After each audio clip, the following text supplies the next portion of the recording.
আসসালামু আলাইকুম, কেমন আছেন সবাই? আজকে আপনাদের দেখাবো ঢেঁকি শাক রান্নার রেসিপি। তো আমি ঢেঁকি শাক নিয়ে নিচ্ছি। এগুলো বাজারে পাওয়া যায়। আপনারা হয়তো যারা গ্রাম অঞ্চলে থাকেন তারা চিনেন। ঢাকায় বাজারে কখনো কখনো পাওয়া যায়, আবার সবসময় আসলে এটা দেখা যায় না। তো আমি এখানে যে ঢেঁকি শাকগুলো বেছে ধুয়ে তারপরে হচ্ছে যে ঝুরি করে কেটে নিলাম। তো কেমন করে কেটেছি সেটাও আপনাদের দেখিয়ে দিচ্ছি। চাইলে আপনারা বড় করেও কাটতে পারেন। তো সাধারণত এটা এভাবেই ঝুরি করেই ভাজি করতে হয়। আমরা আসলে এভাবেই করি। তো দেখতে পাচ্ছেন আমি শাকগুলো আগে একটু এমনি কড়াইতে একটু সিদ্ধ করে নিব, মানে মুজিয়ে নিব। তো এখানে আমি লবণ দিয়ে দিয়েছি আর শাকগুলো দিয়ে দিয়েছি, ধুয়ে দিয়েছি। এখান থেকেই পানি উঠবে সামান্য। তো পেঁয়াজ দিয়ে দিলাম সাথে। পেঁয়াজ কাঁচামরিচ সবটাই দেওয়া হয়ে গেল।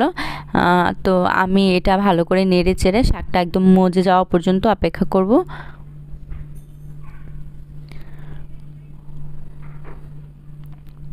তো আমার শাক মজে গেছে। এখন আমি যে আরেকটি প্যান বসিয়ে দিয়েছি বাগার দেওয়ার জন্য। এই শাকগুলো আসলে বাগার দিয়ে না বসিয়ে পরে বাগার দিলে বেশি ভালো লাগে। তো আমি এখানে শুকনো মরিচ দিয়ে দিয়েছি, ছিঁড়ে দুইটা শুকনো মরিচ নিয়ে নিয়েছি। তো মরিচগুলো আমি একটু ভেজে নিব।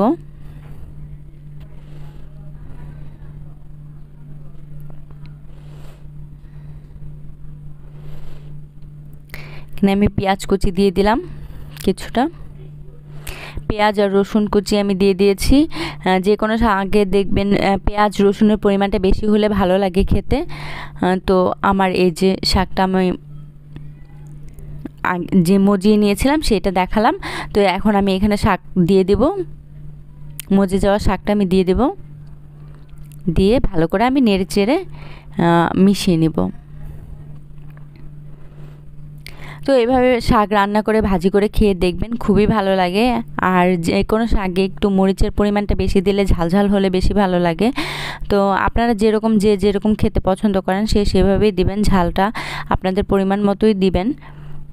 তো হয়ে গেছে আমার ঢেঁকি শাক ভাজি করা। ঢেঁকি শাক অনেকেই চেনেন না। আমি আগে চিনতাম না, বাট আমি একবার রান্না করে খাওয়ার পর আমার বেশ ভালোই লেগেছে। তো হয়ে গেছে রান্না। আপনারা এরকম করে রান্না করে খেয়ে দেখবেন, ভালোই লাগবে। আমাদের চ্যানেলটার সাথেই থাকবেন এবং আমাদের ভিডিওগুলো ভালো লাগলে লাইক করবেন, কমেন্ট করবেন এবং আমাদের চ্যানেলটা সাবস্ক্রাইব করবেন।